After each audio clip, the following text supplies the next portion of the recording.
Olá, amigos da TV Impacto. Hoje vamos falar sobre as competências do Poder Legislativo. Ele que é responsável por produzir as leis que irão orientar a nossa sociedade com o objetivo de regular a vida comum. Para falar sobre o assunto, convidamos aqui no estúdio o ex-vereador e professor Ivan Sadek.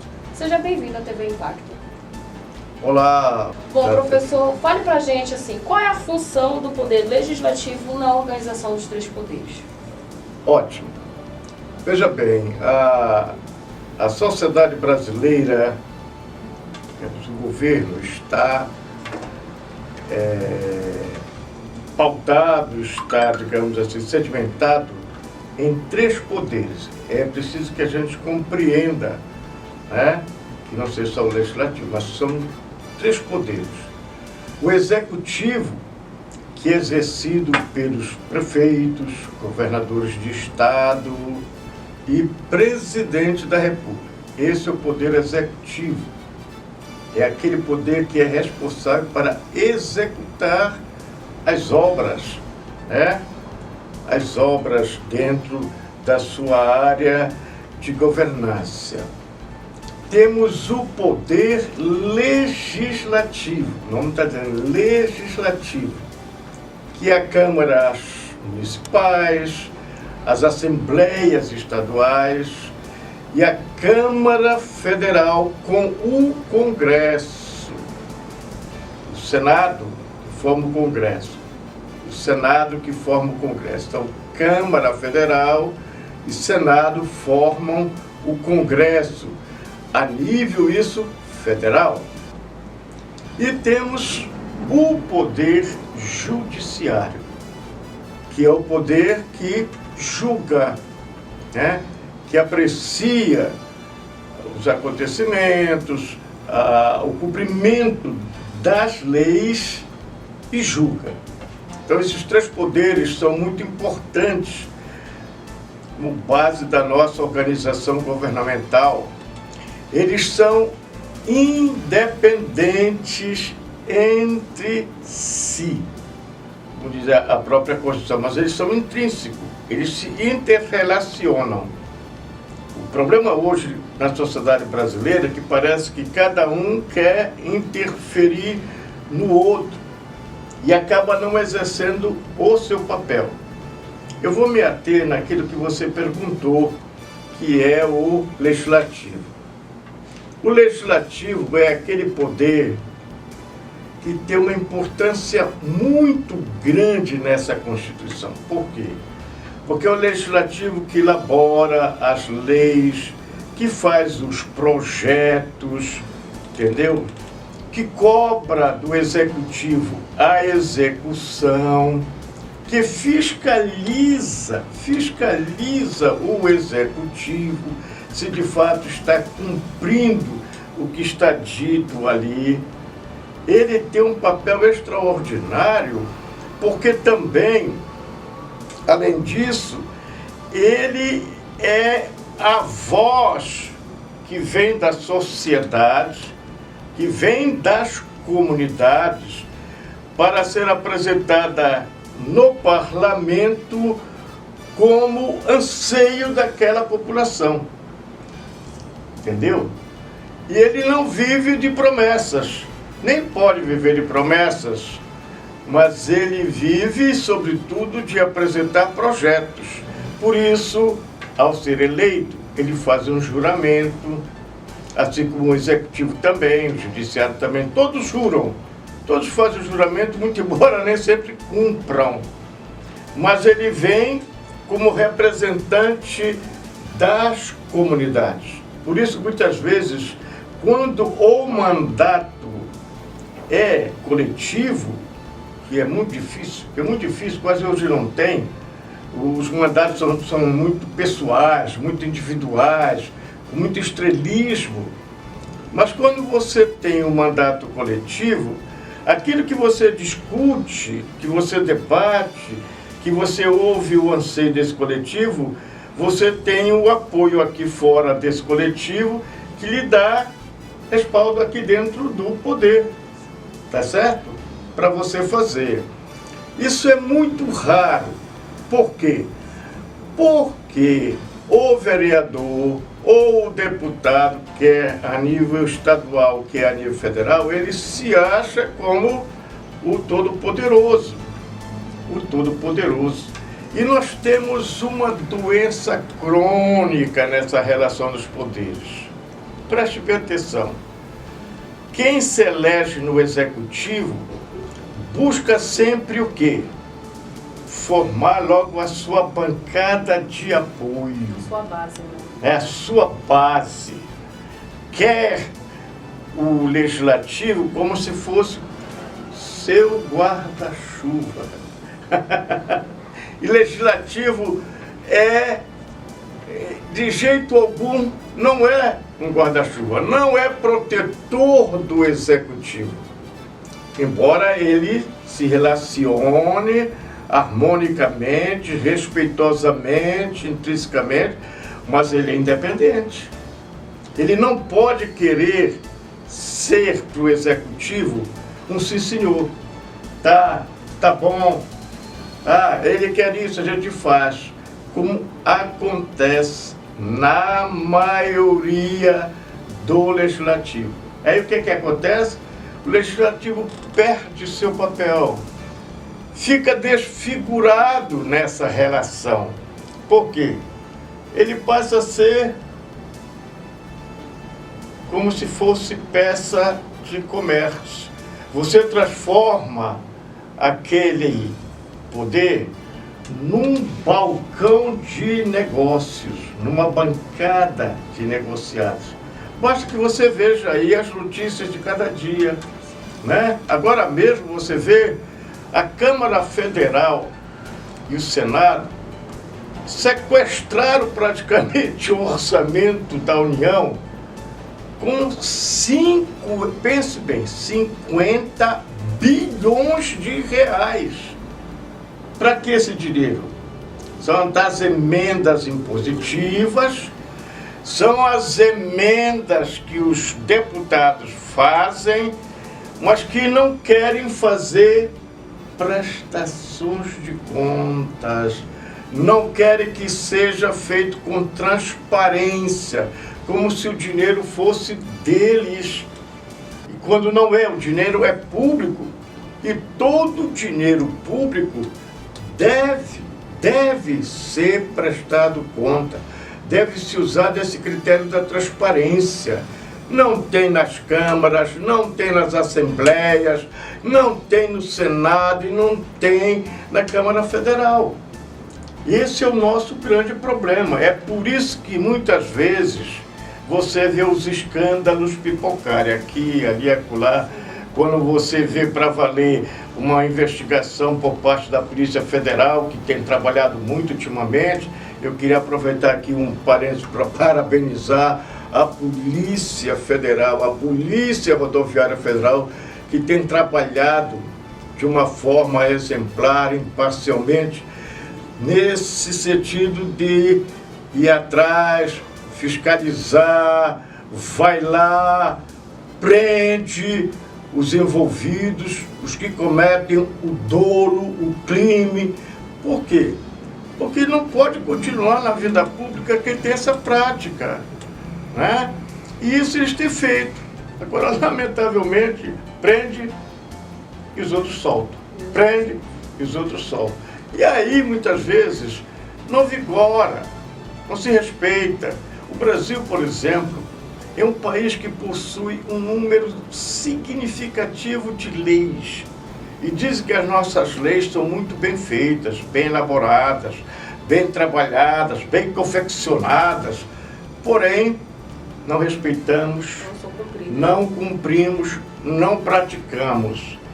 Veja só, como é que eu posso dizer? Eu vejo de uma matéria de um certo vereador que ele responsabilizava, criticava e acusava o Tribunal de Contas dos municípios porque não fiscaliza as prefeituras, não fiscaliza os secretários, não fiscaliza a movimentação financeira dentro dos municípios.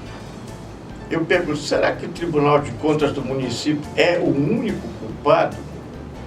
Eis a questão, né? É o único culpado? O que acontece? O Tribunal de Contas do município, assim como tem o Tribunal de Contas da União, o TCU, ele faz o quê? Ele recebe as prestações e ele vai analisar pela parte técnica que as prestações são apresentadas. Eles analisam. Eles não moram lá naquele município, eles não moram lá naquele estado. Então eles analisam a partir daí. Que lhe repassam, né? E devolve para as câmaras fazer a análise e aprovar. E o que é que a Câmara faz? Quase 100%. Quase 100%. Eu posso dizer isso com toda segurança. A maioria. Ninguém se interessa, ninguém vai atrás, ninguém pesquisa, ninguém vai ver se de fato aquilo que está nas contas está aqui, se a obra que ele colocou de 2 milhões, a obra está aqui, ela foi feita, e etc, etc. Ele não tem o que a lei lhe permite, que é o poder de fiscalizar e de apresentar a denúncia de que está irregular e forçar com isso que a Câmara rejeite a aprovação das contas. Não faz. Então, na sua opinião, o Poder Legislativo ele não está exercendo a função? Não está. Do Poder Municipal, Estadual, Federal, não cumpre, não estão exercendo o seu papel. Hoje, quando você vê que o exemplo, o modelo lá em cima, que é o poder, o Legislativo Federal, tinha o chamado orçamento secreto, aonde você pode imaginar o poder legislativo possuir o orçamento secreto e os vereadores faziam a farra com esse dinheiro. Obras não foram feitas, mas o dinheiro saiu, né? E o dinheiro veio para quem? Para os desviados. Para os interesses, né? Dos amigos, das famílias, né? Dos grupos, não é isso? Então, por isso, hoje você tem o desvio, se gasta demais dinheiro com enganações do que com realizações de obras. E quem tem esse papel para fazer a fiscalização é o Legislativo. Aí o Legislativo de posse denuncia para quem? Para os órgãos judiciais que vão exercer o papel, então, de fazer a fiscalização ser cumprida. Aí vem as punições. Mas hoje eu lhe pergunto, sinceramente, você vê a Câmara Municipal de Santarém fazer isso? Você vê a Assembleia Legislativa do Estado fazer isso? Você vê a Câmara Federal e o Senado Federal fazer isso? Não vê. Então o poder legislativo ele se descaracteriza, ele perde a sua função. O que o senhor acha que é preciso melhorar nesse sentido? Eu penso que é a questão de um trabalho muito forte. Pode ser usada a mídia, a formação de uma consciência, um esclarecimento que eles não têm coragem para fazer isso, porque senão eles perdem a minha mamata. Deixa eu só lhe dizer uma coisa. Na época que eu estive à Câmara Municipal de Santarém, tinha um certo vereador que andava com bloco. Eu estou falando isso porque eu vi, ele mostrava. Você é maior. Ele andava com um bloco de requisição de materiais da prefeitura. Aí eu lhe pergunto, como ele vai fiscalizar o prefeito? Como é que ele vai denunciar o prefeito se ele é cúmplice? E tem outros escândalos aí que vão afora. E a população muitas vezes não tem conhecimento. Ou então faz o jogo do que a gente vê hoje. Se ele não faz, outro faz. Se ele não faz, outro faz. Quer dizer, parece que a gente se satisfaz com a bandaleira. entendeu? Com a sacanagem, com a desordem, com a imoralidade, com o desvio do dinheiro público. Aí depois a gente fica reclamando.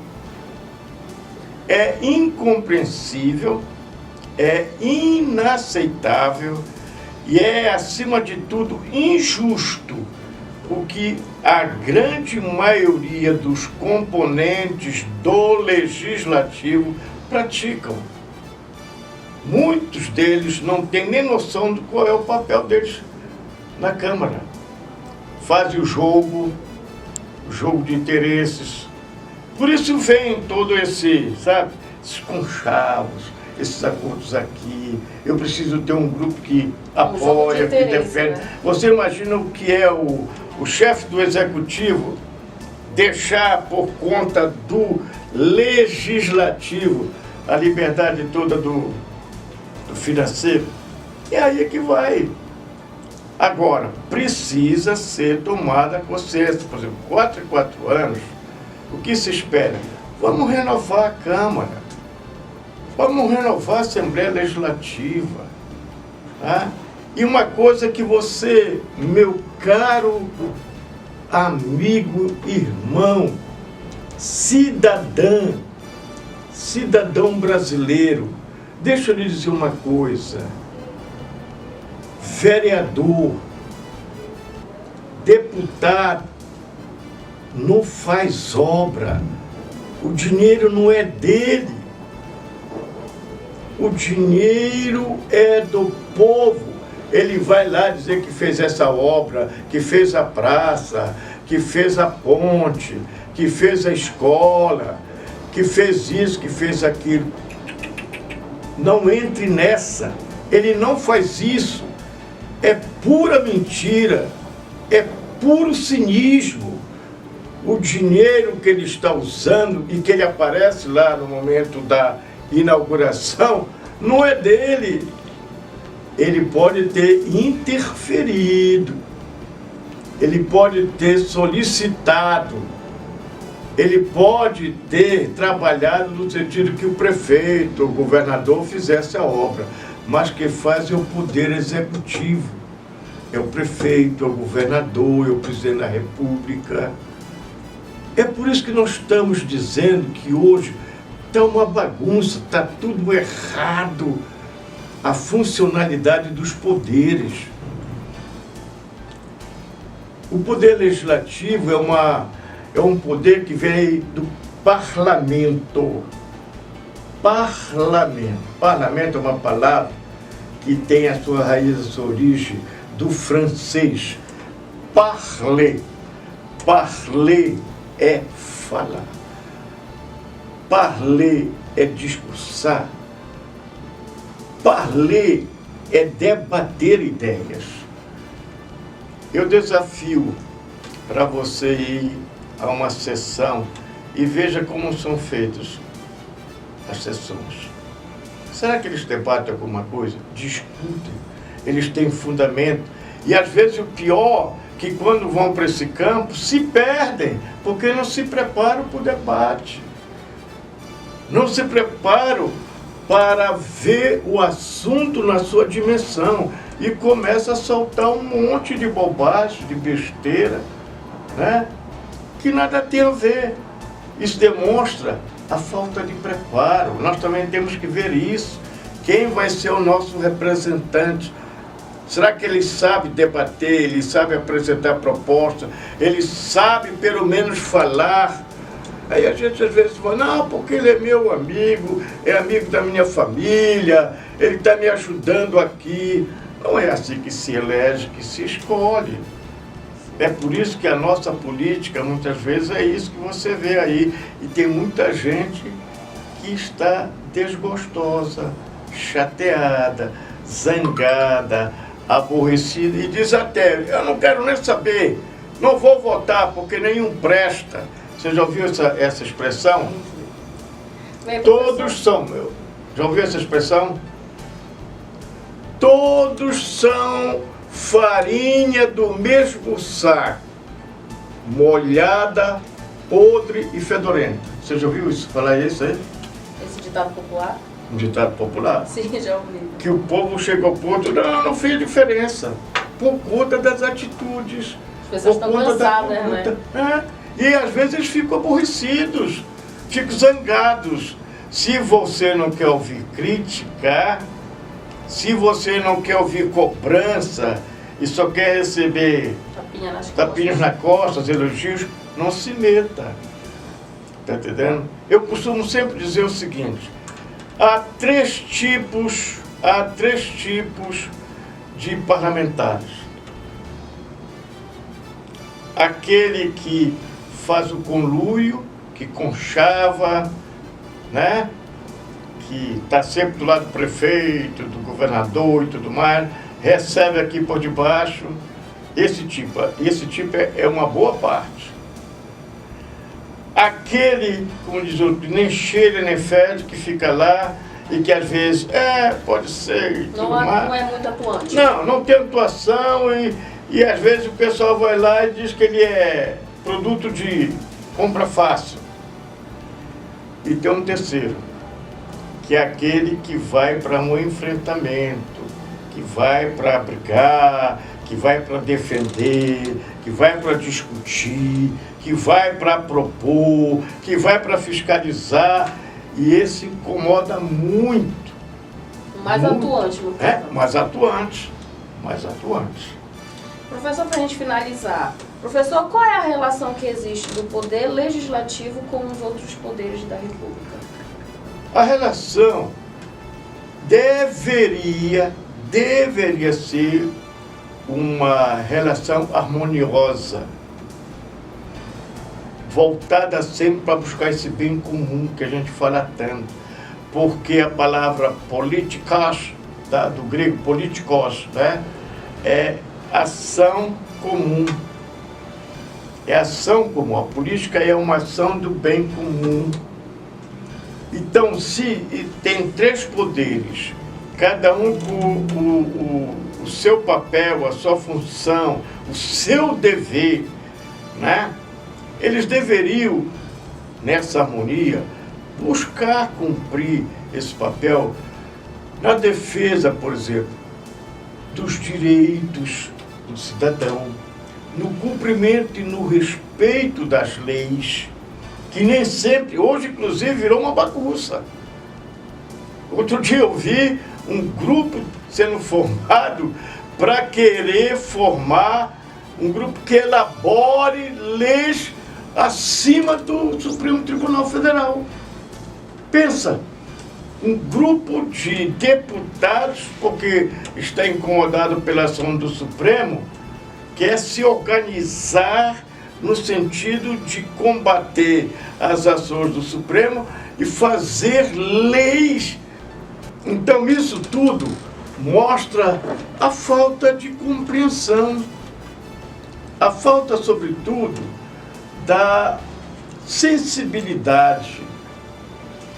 Às vezes, quando a gente se investe no poder, a gente fica muito arrogante, muito prepotente, sobe para a cabeça e acabamos esquecendo, a gente precisa se revestir da humildade e da simplicidade e saber que aquilo ali é passageiro, é 4 anos, ou 8 anos. Eu não consigo compreender como é que alguém é vereador por 40 anos. Alguém é vereador por 30 anos.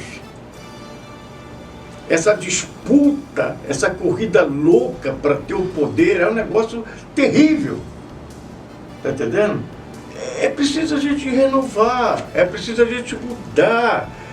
E o povo tem um grande poder. Sabe qual é o poder? Porque somos nós que elegemos, somos nós que colocamos eles lá. E se nós fazemos mal, nós vamos sofrer as consequências. Eleitor, não vote por promessas. Eleitor, não vai atrás de conversa. Eleitor, vote com consciência. Vote com responsabilidade. Vote, sobretudo, na defesa dos interesses da nossa cidade, do nosso município. Isso que estamos precisando. chega da mesmice, chega sobretudo de continuar fazendo política dessa forma. Vamos renovar, vamos propor algo que traga o bem comum. Professor, muito obrigada pela sua participação aqui, ter vindo trazer essa visão, né, sobre a política, né, que muitas pessoas desconhecem. Nós agradecemos a sua participação aqui. Nós aqui queremos agradecer esse momento, essa oportunidade, e eu quero dizer para você, caro telespectador, eu não sou dono da verdade, nem quero ser verdade, mas eu quero refletir com você algumas ideias que a gente aqui colocou, né? Acho que a gente precisa refletir, pensar. Hoje a gente já não pensa, já não reflete. Isso não é bom. Então eu espero ter contribuído com as nossas experiências e trazer para você essa reflexão, para ajudar também um pouquinho a gente melhorar um pouco a vida política do nosso município. Muito obrigado à TV Impacto pelo momento, pela oportunidade. Venha isso, curta, comente, compartilhe e até a próxima.